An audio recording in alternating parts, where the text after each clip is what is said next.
Most people continue to parent their children based on what they think other people think of them, not by listening to their actual children.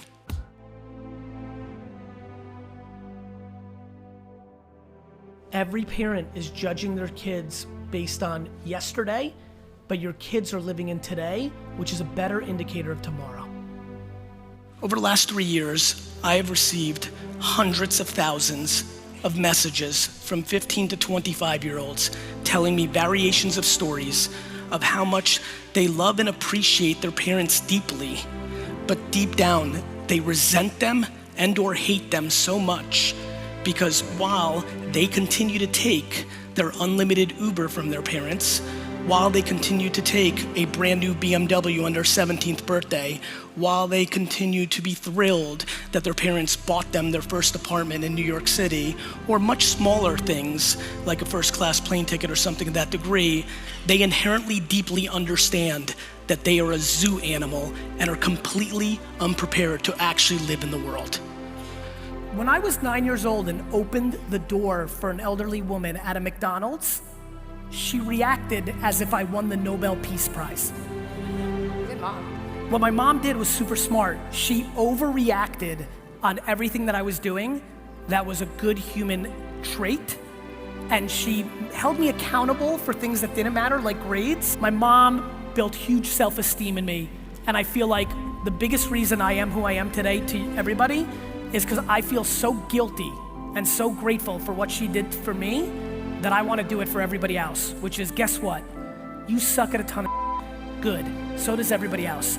You're also probably pretty rad at something.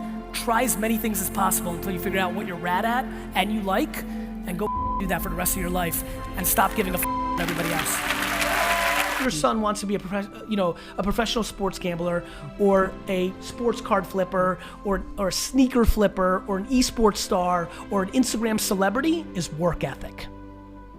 This is where parents often make the mistake in reverse. When I turned 14, I was a bad student. I was already a baseball card entrepreneur. My mom and dad looked at me and said, "You now work in the liquor store every day. You're not going to Harvard, big shot? That means you're gonna have to work. Right. You might as well start now." So, if your kid tells you that they're not gonna follow the school system, I don't think, and they're not gonna be in the NBA, they might not be able to be on 3 basketball teams. You may have to cut them to 1 because you want them to still have a balanced life, but they better fucking work. Parents are not putting kids into the working system early enough. So now you have a kid that's getting D's and F's, but he's telling you, "Mom, don't worry, I'm gonna be the next Mark Zuckerberg." Mark Zuckerberg sold CDs. Mark Zuckerberg built apps when he was a kid. There's a second part of this conversation that's not being talked about. I've never talked about it. I'm pumped for putting this on film as well. If you're gonna let your kid be an entrepreneur and that's the path, I want that kid to actually work. So what job do you want these kids to get? Either a business that actually makes money that they're doing by themselves, that's fine. Get a joint account. Show me, Ricky. Not ideas. Fuck ideas. Execution. You got a business this summer? You're a DNF student going into 9th grade. Now we're going to high school. We've had a very adult conversation that you're not gonna maybe go to college or you're not a great student. Okay, in between your summer from 8th to 9th grade, instead of slacking off and getting ready for high school, you either A, go work at Walmart so you can get dirt under your nails because that's the future of your life. Ooh, no kid wants to do that. Or you better start flipping on eBay or StockX, or show me that your Instagram account around Magic the Gathering or around fashion makes money. So I'll give you June, but if on 4th of July, you can't show me a bank account that has $2,000 in it because you sold ads on your Instagram, now you're going to Walmart. Suffocating that is the key to practical parenting instead of ideological parenting. Right. We have to start the process of listening to the youth. They're telling us the answers. You just care what your neighbor thinks about your kid. You just care about what your mother thinks about your kid. You just care about what your sister thinks about your kid. You need to start listening to your kid. When this little hubbub that popped up about USC and other colleges, this was no surprise to me. There was no shock behind this. We are a mass society predicated on overreacting to other people's judgment. And let me promise you, The deep happiness in perpetuity that you will have if you start with your child will change the course of your life. I've seen this up close with my siblings. I've seen this through the eyes of hundreds of thousands of people who I've talked to yesterday. The resentment is palpable.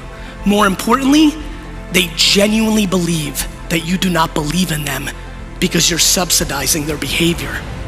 Fake environments were the seed that led us to the uncomfortable place we're in, predicated on an enormous amount of money and happiness in the macro over the last 70 years. And much like in our venture community, where people no longer actually build businesses, but they're building financial arbitrage machines to raise capital and spend zero fucking time caring about their consumer and 100% of their time caring about venture capitalists and press, we equally have a community of parents worried about what other people think instead of how their kids feel. It is also why the marketing world is massively audacious. We are entitled to think somebody wants to watch our bullshit video just because we fucking made it.